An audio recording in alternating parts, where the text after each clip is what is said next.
Hello friends, देव studies से मैं पूनम कुमारी आपका बहुत बहुत स्वागत करती हूँ। दोस्तों, हम लोग जो है पिछली क्लास में मौलिक अधिकारों के बारे में पढ़े थे, मीन्स फंडामेंटल राइट्स के बारे में। आज जो है इस क्लास में हम लोग मूल रूप से जो है मौलिक कर्तव्य यानी कि फंडामेंटल ड्यूटीज़ के बारे में पढ़ेंगे। तो मौलिक अधिकार वाली क्लास जिन दोस्तों ने नहीं देखी है तो वो प्लेलिस्ट में जा करके मौलिक अधिकार को देख सकते हैं। और हमने पिछली क्लास में देखा था कि जो मौलिक अधिकार है यानी फंडामेंटल राइट्स का जो है जिक्र संविधान के भाग 3 में किया गया है। और आर्टिकल्स की अगर बात करें तो भाग यानी आर्टिकल आपका 12 से 15 तक इसका जिक्र किया गया था। अगर हम लोग मौलिक कर्तव्य यानी फंडामेंटल ड्यूटीज की बात करें,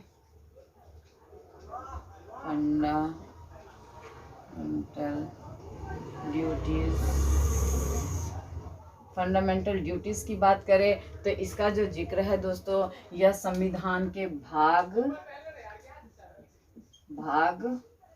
4A या क कह सकते हैं। तो भाग 4 में जो है दोस्तों आपका नीति निर्देशक तत्व दिया गया है। नीति निर्देशक तत्व, संविधान के नीति निर्देशक तत्व, तो इससे भी प्रश्न बहुत जोड़ करके पूछा जाता है। तो इसका जिक्र जो है संविधान के भाग 4 में किया गया है। तो 4 में जो है दोस्तों 4 का क यानी 4 के ए में जो है आपका मौलिक कर्तव्य को जोड़ा गया। हालांकि नीति निर्देशक तत्व अभी तक मैंने नहीं पढ़ा है, कोशिश करूंगी कि इसकी अगली क्लास जो है यानी कि जो फंडामेंटल ड्यूटीज के बाद जो है मैं कोशिश करूंगी कि नीति निर्देशक तत्व को भी पढ़ा दूं, क्योंकि इससे भी जोड़ करके अक्सर प्रश्न पूछे जाते हैं। तो ये नीति निर्देशक तत्व का जिक्र संविधान के भाग 4 में किया गया है और मौलिक कर्तव्य का जो जिक्र है आपका संविधान के भाग क यानी ए में किया गया है। तो दोस्तों ए या ए बी यानी किसी भी आर्टिकल में अगर ABCD लग जाता है या क ख ग घ लग जाता है तो मीन्स उसका मतलब हुआ कि वह जो भी आर्टिकल है, वह जो भी प्रावधान है, वह संविधान का यानी मूल संविधान में वह नहीं दिया गया, यानी वह किसी न किसी संशोधन के द्वारा वह जोड़ा गया है। तो ये जो मौलिक कर्तव्य है दोस्तों, नीति निर्देशक तत्व जो कि आपका मूल संविधान का हिस्सा है, और ये मौलिक कर्तव्य चूँकि ए और क करके दिया हुआ है तो यह जो मूल संविधान का हिस्सा नहीं है। यानी कहीं पर भी आप ABCD या आप क ख ग घ देखें किसी भी आर्टिकल में तो समझ ये है कि वह मूल संविधान का हिस्सा नहीं है, बल्कि वह किसी संशोधन के द्वारा लाया गया है। तो यह जो है मौलिक कर्तव्य चूँकि संविधान के भाग 4A में है तो इसका मतलब है कि यह जो है आपका मूल संविधान का हिस्सा नहीं है। यह जो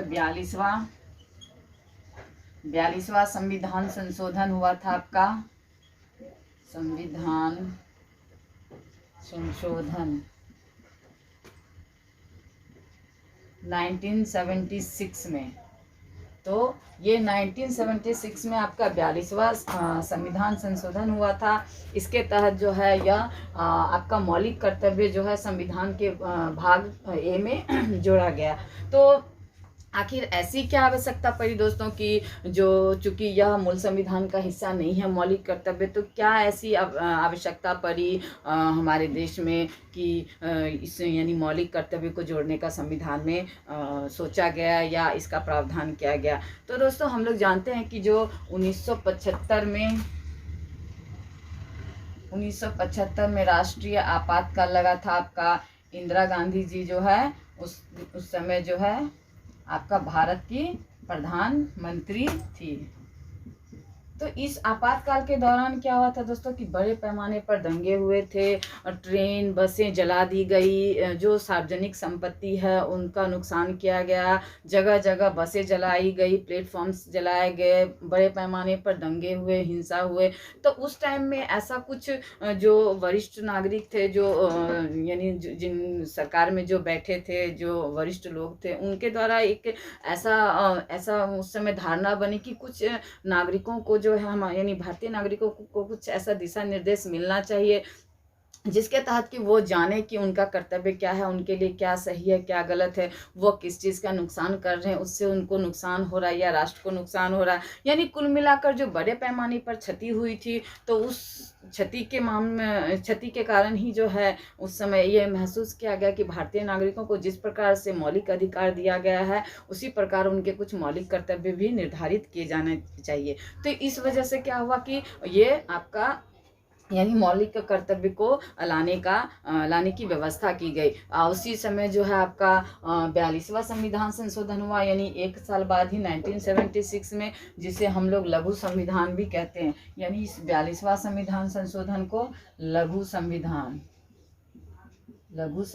भी कहा जाता है। तो इससे भी जोड़ करके प्रश्न अक्सर पूछा जाता है। तो अगले ही साल यानी राष्ट्रीय आपातकाल 1975 में लगी, और उसके अगले ही साल क्या हुआ कि हमारे संविधान में का 42वां संविधान संशोधन हुआ। इसके तहत यानी जो 42वां संविधान संशोधन है दोस्तों, इसके तहत यानी चूंकि इसको लघु संविधान भी कहा जाता है, तो इसके तहत जो है बहुत सारी चीज़ें, संविधान में बहुत सारी चीज़ें को ऐड किया गया, बहुत सारी चीज़ों को हटाया गया। यानी कुल मिलाकर के बहुत सारी चीज़, जो इंदिरा गांधी जी उस समय प्रधानमंत्री थी, तो वो अपनी सुविधा अनुसार जो है बहुत सारी चीज़ें जो संविधान में लाती है, बहुत सारा परिवर्तन करती है। खैर ये सब डीपली बातें हैं, इस पे हम लोगों को नहीं पढ़ना है, क्या सही है क्या गलत नहीं है, इसके बारे में हम लोग को नहीं पढ़ करके हम लोग को ये 42वां संविधान संशोधन जानना है, जो कि सिर्फ 1976 में हुई थी। और इसके तहत जो है हम लोगों को यानी कि भारतीय नागरिकों को जो है मौलिक कर्तव्य कुछ निर्धारित किए गए। तो मूल संविधान का यह हिस्सा नहीं है, और आरंभ में यानी 1942 में भी जो मूल कर्तव्य जोड़े गए, तो कुल 10 मूल कर्तव्य जोड़े गए। मूल कर्तव्य यानी कि आपका 42वें संविधान संशोधन के तहत जो है 10 मूल कर्तव्य जोड़े गए। उसके बाद और एक मूल कर्तव्य जोड़ा गया आपका 86वां संविधान संशोधन हुआ आपका 2002 में। तो आप लोग यानी यह जो है 86वां संविधान संशोधन 2002 में जो हुआ, और यह इसके तहत और एक मौलिक अधिकार जोड़ा गया। तो उसके बाद जो अभी हमारे भारतीय संविधान में कितने मौलिक कर्तव्य है दोस्तों, तो 10 मौलिक कर्तव्य हो गए। यानी कि 42वें संविधान संशोधन में 10 मौलिक कर्तव्य जोड़े गए, और 86वां संविधान संशोधन के तहत एक और मौलिक कर्तव्य को जोड़ा गया, जिसमें कि आपका 6 से 14 वर्ष के बच्चों को जो है यानी अनिवार्य शिक्षा उनके माता पिता के द्वारा दिया जाना यानी अनिवार्य घोषित किया गया, उनका कर्तव्य के रूप में जो है दिया गया। तो ये आपका 86वां संविधान संशोधन जो कि 2020 में हुआ था, उसके तहत जोड़ा गया। तो और एक बात दोस्तों इसमें सबसे ज़्यादा जरूरी है कि जो मौलिक अधिकार हमने पढ़ा था यानी फंडामेंटल राइट्स, तो वो जो है भारतीय नागरिकों को भी दिया गया, और कुछ अधिकार जो है विदेशियों को भी दिया गया था। किंतु ये जो फंडामेंटल ड्यूटीज़ यानी जो कर्तव्य है मौलिक हमारे, यह सिर्फ भारतीय नागरिकों को दिया गया, इसका विदेशी नागरिकों से कोई लेना देना नहीं है। तो इसको भी आप लोग निश्चित रूप से याद रखिए। यानी कि इसमें कुल मिलाकर के हमने देखा कि जो मौलिक कर्तव्य वो संविधान का हिस्सा नहीं है, इसे 42वें संविधान संशोधन के तहत जो कि लघु संविधान संशोधन भी कहा जाता है, उसके तहत जोड़ा गया। उसके बाद क्यों जोड़ा गया, इसकी आवश्यकता क्यों पड़ी, तो 1975 में जो राष्ट्रीय आपातकाल लगी उसकी उन परिस्थितियों के कारण जो है इसकी आवश्यकता पड़ी। और जो 42वें संविधान संशोधन में इसमें 10 मूल कर्तव्य जोड़े गए। 86वां संविधान संशोधन जो कि 2002 में हुआ, उसके तहत जो है आपका एक और कर्तव्य जोड़ा गया हमारे भारतीय नागरिकों के लिए। और अब जो है कुल मिलाकर के जो है 11 आपका मूल कर्तव्य हो गया। और इसका जो है जिस प्रकार से अगर भाग की बात करें हम लोग दोस्तों, तो 4A में इसका जिक्र किया गया है। और अगर आर्टिकल की बात करें तो 51A में जो है इसका जिक्र किया गया है। और हमने मौलिक अधिकार में देखा था कि आर्टिकल में कि 12 से 15 तक जो है मौलिक अधिकारों का जिक्र किया गया था। तो ये हमने देखा। आगे हम लोग जानते हैं कि जो आपका यह जो है यानी कि हमने फंडामेंटल राइट्स में देखा था कि फंडामेंटल राइट्स जो है अमेरिका के संविधान से लिया गया था। और अगर हम लोग मौलिक कर्तव्य की बात करें तो दोस्तों मौलिक कर्तव्य जो है रूस के संविधान से लिया गया। तो यह भी निश्चित रूप से याद रखिए, क्योंकि बहुत बार प्रश्न पूछा गया है कि मौलिक कर्तव्य जो है किस देश के संविधान से लिएगा। तो रूस के संविधान से लेने का इसका कारण यह भी है दोस्तों कि रूस जो है यानी रूस की जो व्यवस्था है दोस्तों, वहाँ के जो नागरिक है बहुत डिसिप्लिन रहते हैं। अगर आप देखोगे कि रोड पर अगर सड़क पर कचरा भी फेंका हुआ है तो वहाँ के अगर कोई नागरिक अगर ड्यूटी भी जा रहे हैं तो वो अपनी कार को अपनी गाड़ी को रोक करके पहले जो है उस कचरे को उठा करके डस्टबिन में डालते हैं, फिर आगे बढ़ते हैं। हालांकि उसका सरासर इंडिया में ज़्यादा कुछ देखने को मिलता नहीं है। जिस देश का हम लोग अनुसरण किए मौलिक कर्तव्य में, तो मुझे नहीं लगता है कि आधा भी उसका पालन किया जा रहा है, यानी हम लोग मौलिक कर्तव्य को निभा रहे हैं। देखिए दोस्तों, मौलिक कर्तव्य हम लोगों को इसलिए भी जानना है, यानी एग्जाम्स के पॉइंट ऑफ व्यू से भी जानना जरूरी है। किंतु अगर एग्जाम के पॉइंट ऑफ व्यू को आप साइड भी कर देते हो तो भी आपका मौलिक कर्तव्य हर भारतीय नागरिक को जानना जरूरी है और उसका पालन करना जरूरी है। तो एग्जाम के पॉइंट ऑफ व्यू से ही सिर्फ हमें इसको नहीं पढ़ना है। हम एक भारतीय नागरिक है, हम भारत के नागरिक है, तो हमारी फंडामेंटल ड्यूटीज़ क्या बनती है हमें वह जानना जरूरी है। और सिर्फ जानना ही नहीं है बल्कि उसको जो है 100% निभाने का प्रयास भी करना है। तो मूल रूप से आज क्लास में हम लोग इन्हीं सब बातों के ऊपर जो है जिक्र करेंगे। तो मौलिक कर्तव्य कहाँ से लिया गया है दोस्तों? रूस के संविधान से। और यह जो है सरदार स्वर्ण सिंह समिति की सिफारिश पर जो है यह यानी 1976 में ही जो है, यानी इनकी सिफारिश पर जो है ये फंडामेंटल ड्यूटीज़ 10 जोड़ी गई आपका, यानी 42वें संविधान संशोधन के तहत। और ये तो हम लोग देख ही चुके हैं कि यह जो है राष्ट्रीय आपातकाल के दौरान जो है इसे जोड़ा गया, यानी कुछ परिस्थितियां ऐसी बनी कि वह यानी फंडामेंटल ड्यूटीज़ जो जोड़ने की आवश्यकता महसूस की गई। तो दोस्तों ऐसे भी अगर आप देखोगे तो जब आपको अधिकार मिलते हैं तो वहाँ कर्तव्य भी बनते हैं, यानी कि अधिकार के बिना कर्तव्य अधूरा है, कर्तव्य के बिना अधिकार अधूरा है। आप जहाँ कर्तव्य का निर्वहन करते हैं और वहाँ आपको अधिकार मिल ही जाता है, और जब आपको अधिकार मिला तो वहाँ कर्तव्य भी बनता है। तो जब भारतीय नागरिकों को इतने सारे अधिकार दिए गए हैं, मौलिक अधिकार, तो वहाँ पर कुछ कर्तव्य बनते हैं। लेकिन होता क्या है दोस्तों कि इसमें अंतर ये संविधान के द्वारा भी यह किया गया है कि जो मौलिक अधिकार हमें दिए गए हैं तो उस मौलिक अधिकार में क्या किया गया है कि उससे जो है आपका संरक्षण दिया गया है सुप्रीम कोर्ट, हाई कोर्ट के द्वारा। किंतु यहाँ पर जो मौलिक कर्तव्य निर्धारित किए गए हमारे भारतीय नागरिकों को, तो इसको ना पूरा करने की स्थिति में जो किसी सजा का प्रावधान नहीं है। तो यह भी पूछा जाता है, दंड का प्रावधान नहीं है। यानी अगर आप अपने मौलिक कर्तव्यों का पालन नहीं भी करते हैं तो आपका इसके लिए कहीं पर भी दंड का प्रावधान नहीं। यह मीन्स एक तरह से कह सकते हैं यह हमारी नैतिक जिम्मेदारी है। संविधान के द्वारा, कोर्ट के द्वारा या किसी भी संस्था के द्वारा इस पर जो है कोई दंड का प्रावधान नहीं है, कोई व्यवस्था ऐसा नहीं है। जबकि आपका मौलिक अधिकार में जो है क्या हमें उसे यानी मौलिक अधिकारों को संरक्षण जो है आपको कोर्ट के द्वारा, हाई कोर्ट, सुप्रीम कोर्ट या डिस्ट्रिक्ट कोर्ट जो भी है उसके द्वारा हमें ये सब व्यवस्था दी गई थी। अब आइए हम लोग, ये सब बेसिक बातें थी दोस्तों, क्योंकि इससे जोड़ करके अक्सर प्रश्न पूछा जाता है। अब जो है हम लोग जो 11 मौलिक अधिकार दिए गए हैं हमें, उन अधिकारों के बारे में जानने का प्रयास करते हैं। यानी उनसे चूँकि ज़्यादातर प्रश्न पूछा जाता है, आजकल एग्ज़ाम का पैटर्न थोड़ा हाई हो गया है, तो इन सब से जो भी यानी पिछली जो भी क्वेश्चंस प्रीवियस ईयर्स के आप देखेंगे किसी भी एग्ज़ाम्स में, तो आजकल जो है पूछा जा रहा है आपको मौलिक कर्तव्य से जुड़कर भी। तो हम लोग जो है 1 बाय 1 जो है इन सारे मौलिक कर्तव्यों को यानी फंडामेंटल ड्यूटीज़ को जानने का प्रयास करेंगे। तो आइए हम लोग मूल कर्तव्यों को जानते हैं एक एक करके, कि जो 11 मूल कर्तव्य है हमारे संविधान में भारतीय नागरिकों को दिए गए वो उसमें यानी वो मूल कर्तव्य क्या क्या है। तो पहला है दोस्तों कि संविधान का पालन करें। यानी जो हमारा संविधान दिया गया है हमारे संविधान निर्माताओं को द्वारा हमारे नागरिकों को, तो उनका हमेशा पालन करें। दोस्तों हम लोग कीवर्ड को पकड़ेंगे क्योंकि ये लंबी लंबी लाइनें हैं, याद नहीं होगा, रट्टा मारोगे तो बहुत ज़्यादा समय लगेगा और एग्ज़ाम के टाइम भूल भी जाओगे। तो हम लोग कोशिश करेंगे कि कुछ कीवर्ड पकड़े जिसके तहत जो आपको एग्ज़ाम में यानी कुछ एक कीवर्ड भी याद आ जाएगा तो आप आंसर को पकड़ पाओगे, टिक कर पाओगे। तो इसीलिए हम लोग कीवर्ड को पकड़ेंगे। इसमें पहला लाइन में आपका पहला कीवर्ड हो गया दोस्तों संविधान, यानी कि संविधान का पालन करेंगे और उसके आदर्शों और राष्ट्र ध्वज जो हमारा राष्ट्रध्वज है तिरंगा और राष्ट्रगान जो है हमारा जनगण मन, उसका हमेशा जो है आदर करेंगे।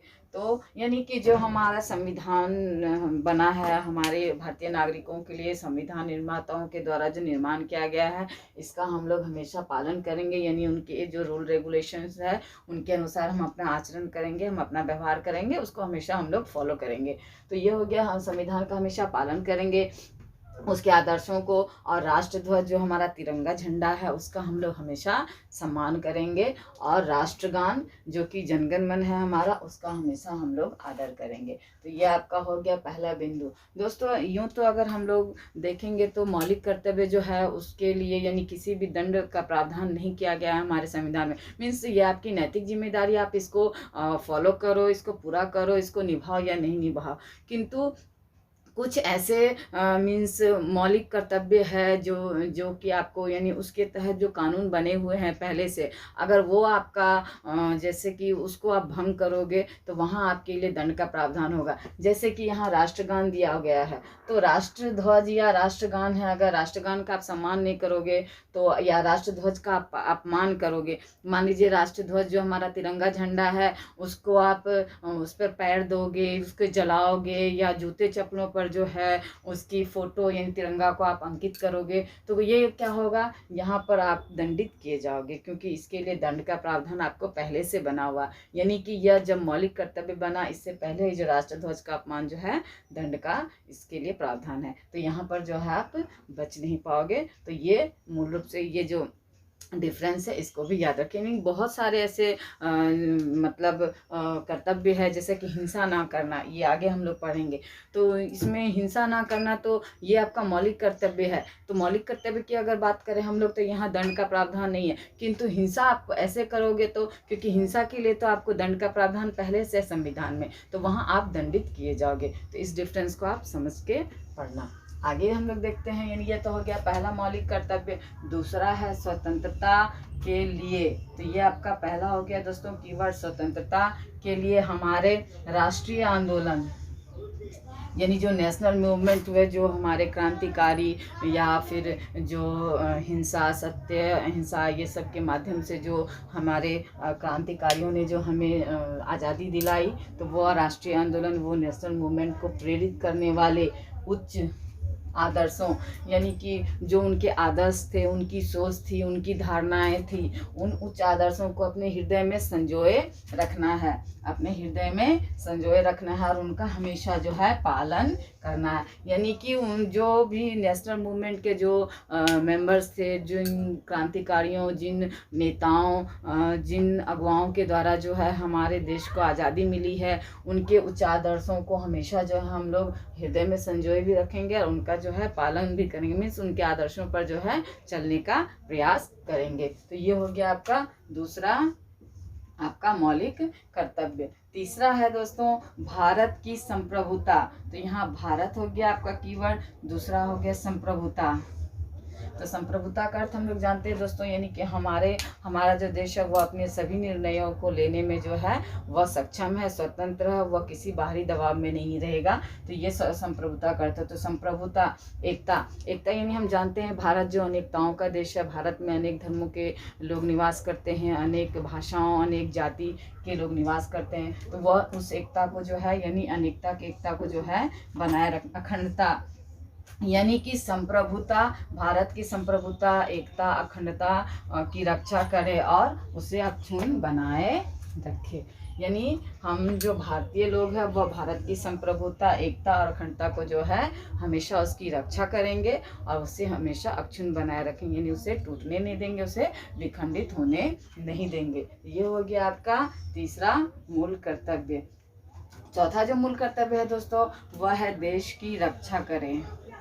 तो यह तो हर देश के नागरिक का अधिकार होता है, यानी कर्तव्य होता है। अधिकार नहीं कह सकते इसको, कर्तव्य कह सकते हैं कि आपके देश पर कोई भी मुसीबत हो हमेशा उसके लिए जो है आप तैयार रहिए उसकी रक्षा के लिए। और आह्वान किए जाने पर राष्ट्र की सेवा करे, यानी कि देश की रक्षा हमेशा करे। और अगर राष्ट्र की तरफ से कोई आह्वान किया जाए, किसी तरह की मदद मांगी जाए किसी भी नागरिक के लिए, तो हमेशा जो है उसके लिए तैयार रहे, यानी के लिए जो है आह्वान करने पर राष्ट्र की सेवा के लिए हमेशा तैयार है। इसका अर्थ एक तरह से ये भी ले सकते हैं दोस्तों, जैसे आज हमारे देश में ही नहीं बल्कि पूरा संपूर्ण जो है विश्व जो है वो कोरोना जैसी महामारी से ग्रसित है, लोग परेशान हैं, लोग यानी बड़े पैमाने पर जो है इस बीमारी ने हाहाकार मचा रखा है पूरी दुनिया में। तो यहाँ पे इसका अर्थ ये भी लगा सकते हैं कि इस तरह की जो मुसीबत है, इस तरह की जो महामारी है, उसमें अगर राष्ट्र को नागरिक की ज़रूरत पड़े और राष्ट्र अगर नागरिक का आह्वान करता है तो हमेशा जो है उसमें अपना योगदान मदद के लिए जो है तैयार रहे। इसको इस अर्थ में भी ले सकते हैं। तो देश की रक्षा करे और आह्वान किए जाने पर जो है राष्ट्र की सेवा के लिए हमेशा तैयार रहे या सेवा करे। पांचवा जो मौलिक कर्तव्य है दोस्तों, वह है भारत के सभी लोगों में समरसता। ये कीवर्ड हो गया आपका समरसता और समान भ्रातृत्व।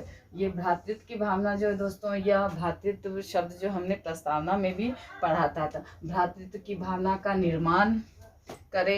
जो धर्म यानी कि धर्म, भाषा और प्रदेश, यानी हम लोग जानते हैं कि भारत जो अनेक धर्मों यानी भारत में जो अनेक धर्मों के लोग निवास करते हैं, अनेक भाषाओं के लोग निवास करते हैं और अलग अलग प्रदेशों में ये लोग निवास करते हैं। और ये जो भी लोग हैं ये अलग अलग वर्गों पर आधारित है, यानी गरीब भी है, अमीर भी है, ऊंची जाति के लोग भी हैं, नीची जाति के लोग भी हैं। तो इन सब पर आधारित सभी भेदभाव से परे हो, यानी कि जाति, धर्म, भाषा, प्रदेश, वर्ग आदि जो भी डिफरेंसेस है एक दूसरे के बीच, जो भी यह भेदभाव, इन सब से जो है अपनी भावना को परे रखना है। और ऐसी प्रथाओं का त्याग करे जो स्त्रियों के सम्मान, ये आपका बहुत इम्पोर्टेंट है दोस्तों, स्त्रियों के सम्मान के विरुद्ध हो, यानी कि जो भी ऐसी कुरीतियाँ हो, जो भी ऐसे नियम हो पुराने जो स्त्रियों के सम्मान के लिए सही न हो, उनके सम्मान के विरुद्ध हो, उनके शोषण में सहयोगी हो, तो उन सारी प्रथाओं को जो है आपका त्याग करना है। यह भारत के लोगों का मूल कर्तव्य आपके पांचवें मूल कर्तव्य में के रूप में जो है इसे दिया गया है। तो ये पांचवा मूल कर्तव्य हो गया।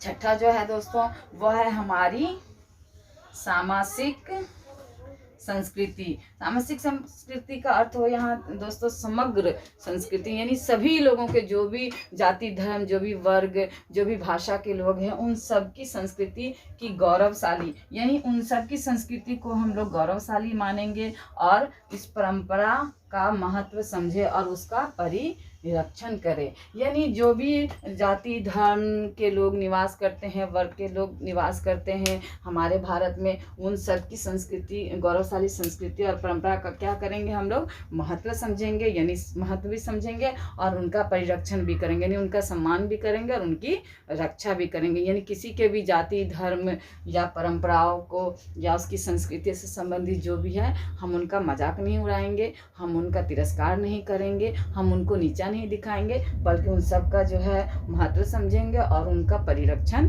करेंगे। तो ये हो गया आपका छठा मौलिक कर्तव्य। सातवां जो मौलिक कर्तव्य है दोस्तों वह है प्राकृतिक पर्यावरण। तो ये सातवां मौलिक कर्तव्य है जो दोस्तों बहुत बार पूछा गया है, तो आप लोग इसको निश्चित रूप से ध्यान से देखिए। तो प्राकृतिक पर्यावरण जैसे कि वन, झील, नदी और उन सब की जो है रक्षा करे और संवर्धन करे और प्राणी मात्र के प्रति दया भाव रखे। यानी प्राकृतिक पर्यावरण जिसके अंतर्गत नदी, वन, झील, झरने आदि आते हैं, उनकी रक्षा भी करेंगे, उनका संवर्धन भी करेंगे, यानी उनको पोषित भी करेंगे, उनका विकास के बारे में भी हम लोग सोचेंगे, उसको हम लोग किसी तरह से प्रदूषित नहीं करेंगे और उसको यानी उसके लिए अच्छा सोचेंगे, उसके लिए अच्छा करेंगे, उसकी रक्षा का प्रयास करेंगे और प्राणी मात्र के प्रति दया भाव रखेंगे। तो दोस्तों हम लोग मौलिक अधिकार वाली क्लास में देखे थे कि ये जो प्राकृतिक पर्यावरण जो है इसके बारे में जो है मौलिक अधिकार के जो आर्टिकल आपका 21 था, जिसमें कि प्राण और दैहिक स्वतंत्रता का अधिकार का जिक्र किया गया था, तो उसमें भी जो है इस चीज़ का जो है वहाँ पे जिक्र किया गया था। मीन्स कि आप प्राकृतिक पर्यावरण की शुद्धता जो प्रकृति के द्वारा प्रदत्त की गई है उन पर हम लोग ध्यान देंगे, उसकी रक्षा करेंगे, उसको जो है यानी कि उसका संवर्धन करने का प्रयास करेंगे। तो ये आपका 7वां जो है आपका ये यानी मौलिक कर्तव्य जो बहुत ज़्यादा इम्पोर्टेंट है। और यह जो आपका मौलिक अधिकार में भी हम लोग आर्टिकल 21 में पढ़े थे। तो ये आपका 7वां मौलिक कर्तव्य हो गया, यानी प्राकृतिक पर्यावरण के तहत जो भी वन, जीव जंतु, झील, नदी, तालाब, झरने आदि है उन सब का हम लोग रक्षा भी करेंगे और उनका संवर्धन भी करेंगे। तो आइए हम लोग जो है यानी कि 7 मौलिक कर्तव्य को जाने। अब हम लोग 8वां, 9वां, 10वां और 11वां मौलिक कर्तव्य को जानने का प्रयास करते हैं। और हमारा 8वां जो मौलिक कर्तव्य है वह है वैज्ञानिक दृष्टिकोण। यानी वैज्ञानिक दृष्टिकोण का अर्थ है कि जो रूढ़िवादी जो सोच है हमारी, जो हमारे विकास के मार्ग में बाधा है, जो समाज के लिए, परिवार के लिए, राष्ट्र के लिए हितकारी नहीं है, उन सारी रूढ़िवादी सोचों को त्याग करके जो हम लोग वैज्ञानिक दृष्टिकोण अपनाएंगे। और मानवतावाद यानी इंसानियत का अर्थ है, यानी मानवतावाद का अर्थ है इंसानियत और ज्ञानार्जन। ज्ञानार्जन मीन्स जो है आपका आप इंसान जब भी जीवित रहता है, जब तक जीवित रहता है वह तब तक सीखता है, ज्ञान अर्जन का प्रयास करता है। तो उस ज्ञानार्जन तथा सुधार की भावना का विकास करे। यानी कि जो भी भारतीय नागरिक है वह वैज्ञानिक दृष्टिकोण को अपनाएंगे, मानवतावाद और ज्ञानार्जन में सुधार की भावना का विकास करेंगे। तो ये हो गया आपका 8वां मूल कर्तव्य। 9वां जो मूल कर्तव्य है वह है सार्वजनिक संपत्ति। यानी सार्वजनिक संपत्ति का अर्थ है यानी कि हमने आरंभ में देखा कि किस प्रकार जो आपातकाल के दौरान 1975 में बड़े पैमाने पर जो है सार्वजनिक संपत्ति का नुकसान हुआ था। तो उसी की यानी उस परिस्थितियों के कारण ही जो मौलिक कर्तव्य को जोड़ने का जो है दिमाग यानी ख्याल आया। तो ये जो मौलिक कर्तव्य जोड़ा गया तो इसमें सार्वजनिक संपत्ति, जो भी सार्वजनिक संपत्ति है राष्ट्र का, वो राष्ट्र का सार्वजनिक संपत्ति, हमारा सार्वजनिक संपत्ति, यानी हम भारतीय लोग, हम भारतीय नागरिक उसका इस्तेमाल करते हैं, उसका उपयोग करते हैं, उसका लाभ उठाते हैं। तो उन सार्वजनिक संपत्ति को सुरक्षित रखेंगे तथा हिंसा से दूर रहेंगे। हिंसा दोस्तों यहाँ पर ये चीज़ देखिए, यहाँ हिंसा से दूर रहने के लिए कहा गया है। तो चूंकि यह मौलिक कर्तव्य में जोड़ा गया है और मौलिक कर्तव्य में हम लोग जान रहे हैं कि उसके लिए दंड का कोई प्रावधान नहीं है। आप सुप्रीम कोर्ट नहीं जा सकते हैं, आप हाई कोर्ट नहीं जा सकते हैं, आप डिस्ट्रिक्ट कोर्ट नहीं जा सकते, यानी आपको इसके लिए कहीं भी दंडित नहीं किया जाएगा, इसको मानने के लिए बाधित नहीं किया जाएगा। तो यहाँ पर हिंसा से दूर रहे, तो यहाँ हिंसा से दूर रहने के लिए कहा गया मौलिक कर्तव्य में। लेकिन इसके लिए, और हम लोग जान रहे हैं मौलिक कर्तव्य में दंड का प्रावधान नहीं है, लेकिन तो अगर हम लोग हिंसा करेंगे, अगर मारपीट करते हैं, किसी का मर्डर करते हैं, किसी का शारीरिक नुकसान करते हैं, अंग भंग करते हैं, तो क्या यहाँ पर मौलिक कर्तव्य में ये दिया गया है तो क्या आपको दंडित नहीं किया जाएगा? नहीं, दंडित किया जाएगा, क्योंकि इस पर पहले से कानून बना हुआ है। कहने का तात्पर्य है मौलिक कर्तव्य आपकी नैतिक जिम्मेदारी है, इसके लिए संविधान से, इसके लिए राष्ट्र से, इसके लिए सरकार से आपको कोई बाध्यता नहीं किया गया है, आपको इसके लिए दंड का प्रावधान नहीं किया गया। किंतु कुछ ऐसी चीज़ें हैं जो कि इसमें ऐड है और उस पर जो अगर पहले से कानून बना हुआ है, जैसे हिंसा, ये इसमें ऐड है किंतु इस पर पहले से कानून बनाया है कि आप किसी के साथ मारपीट करेंगे, हिंसा करेंगे, किसी का मर्डर करेंगे, किसी का अंग भंग करेंगे, तो उसके लिए आपको सजा का प्रावधान पहले से है। तो यहाँ पर आपको सजा दिया जाएगा। यहाँ पर हिंसा नहीं करे तो आप ये नहीं सोचना कि मौलिक कर्तव्य में दिया है ये चीज़ और मौलिक कर्तव्य में दंड का प्रावधान नहीं है तो हम बच जाएंगे, तो ऐसा नहीं है। ऐसे बहुत सारी चीज़ें हैं मौलिक कर्तव्य में भी जो कि जिस पर पहले से कानून बना हुआ, तो आप उन चीज़ों को ध्यान में रखिएगा कि वो उन सब चीज़ों से, यानी कि उन जो भी उस तरह की चीज़ें हैं जिस पर पहले से कानून बनी हुई है और मौलिक कर्तव्य में वो शामिल किया गया, तो ऐसा नहीं कि मौलिक कर्तव्य में है तो आपको उसके लिए दंडित नहीं किया जाएगा, उसके लिए दंड का प्रावधान अगर पहले से तो आप दंडित किए जाओगे। तो इसको मूल रूप से याद रखिएगा। ये सार्वजनिक संपत्ति को हम लोग सुरक्षित रखेंगे और हिंसा नहीं करेंगे, यानी हिंसा से दूर रहेंगे। 10वां जो मौलिक कर्तव्य वह है दोस्तों व्यक्तिगत और सामूहिक गतिविधियों, यानी जो आपका इंडिविजुअल वर्क है वो और यानी सामूहिक गतिविधियों के सभी क्षेत्रों के उत्कर्ष की ओर बढ़ने का प्रयास करेंगे। मीन्स कहने का तात्पर्य है कि जो हम अपना प्रगति करेंगे, अपना विकास करेंगे, और अगर वो खुद करे, यानी अगर खुद अकेले से भी आप करेंगे तो आपका विकास होगा, तो किसका विकास होगा? आपका विकास होगा तो राज्य का विकास होगा, राज्य का विकास होगा तो देश का विकास होगा। तो यानी आप अपना विकास अगर करते हैं और सामूहिक गतिविधियों के सभी क्षेत्रों के उत्कर्ष की और बढ़ने का प्रयास करेंगे, तो जिससे राष्ट्र निरंतर बढ़ते हुए प्रयत्न और उपलब्धियों की नई ऊंचाइयों को छुएगा। मीन्स कुल मिलाकर वही बात कहना चाह रहा है ये मौलिक कर्तव्य के माध्यम से कि अगर आप अपना विकास, अपनी प्रगति करते हैं और फिर वह सामूहिक रूप से अगर करते हैं, तो आप अगर अपना विकास कर रहे हैं तो वह आपका विकास कहीं ना कहीं जो राष्ट्र के विकास में योगदान करेगा। और प्रत्येक व्यक्ति अगर अपना विकास करे, अपनी प्रगति करे, तो मूल रूप से जो है वह राष्ट्र का विकास होगा और राष्ट्र जो है नई ऊंचाइयों को छू लेगा। तो ये होगा आपका, ये हो गया आपका 10वां मौलिक कर्तव्य। और 11वां मौलिक कर्तव्य है और यह अंतिम मौलिक कर्तव्य है दोस्तों। और यह जो है 86वां संविधान संशोधन जो कि 2002 में हुआ था, इसके तहत जोड़ा गया। और यह जो है शिक्षा से संबंधित दोस्तों यह मौलिक कर्तव्य है, तो आप लोग इसको याद रख सकते हैं। 86वां संविधान संशोधन, और यह जो है शिक्षा से संबंधित है, तो इसको आप रिलेट करके भी याद रख सकते हैं। तो आइए 11वां मौलिक कर्तव्य में हम लोग देखते हैं क्या है। तो 11वां मौलिक कर्तव्य में है दोस्तों, यदि माता पिता या संरक्षक, यानी कि किसी बच्चे का अगर माता पिता है और माता पिता अगर नहीं है, तो जो भी अभिभावक है, जो भी उसका संरक्षक है, यानी जो जिसके पास वो बच्चा रह रहा है, तो वह 6 से 14 वर्ष तक की आयु के सभी बच्चे, यानी आयु वाले अपने यथास्थिति बालक या प्रतिपालक के लिए शिक्षा के अवसर प्रदान करेंगे। यानी कुल मिलाकर के यह कहा जा रहा है दोस्तों कि इस मौलिक कर्तव्य के द्वारा कि जो 6 से 14 वर्ष के जो बच्चे हैं, यानी संपूर्ण भारत के संपूर्ण बच्चे जो भी 6 से 14 वर्ष के हैं, उनके जो अभिभावक या माता पिता के द्वारा जो उन्हें निःशुल्क और अनिवार्य शिक्षा जो है उपलब्ध कराया जाएगा। यह जो है मौलिक कर्तव्य या नैतिक जिम्मेदारी है प्रत्येक माता पिता या प्रत्येक अभिभावक की। तो ये हमने दोस्तों देखा 11 मूल कर्तव्य, जिसमें कि आप मूल रूप से 7वां और ये 11वां जो है बहुत ज़्यादा पूछा जाता है एग्जाम्स में, तो इसको आप लोग याद रखिए। आइए हम लोग एक बार और रिकॉल कर लेते हैं इन सब तथ्यों को, जो कि यानी जिनसे कि अक्सर ऑब्जेक्टिव में प्रश्न पूछा जाता है। हालांकि मैं पहले ही स्टार्टिंग में भी इसको बता चुकी हूँ, फिर भी एक बार मैं आपको बता देती हूँ। जैसे फंडामेंटल ड्यूटीज, तो फंडामेंटल ड्यूटीज कौन से भाग में है दोस्तों? तो भाग की अगर हम लोग बात करें तो 4A, और आर्टिकल की अगर हम लोग बात करें तो आर्टिकल 51A।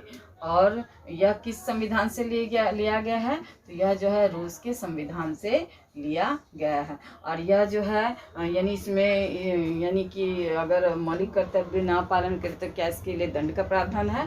तो दंड नहीं है, दंड नहीं है। इससे जोड़कर के अक्सर जो है प्रश्न पूछा जाता है। और यह स्वर्ण सिंह यानी किस समिति की अध्यक्षता में यह किया गया दोस्तों? तो स्वर्ण सिंह समिति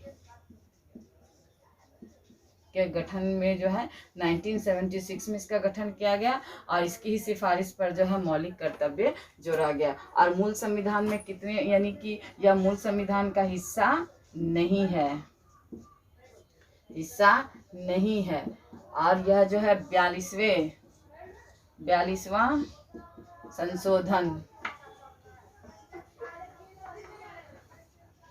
संशोधन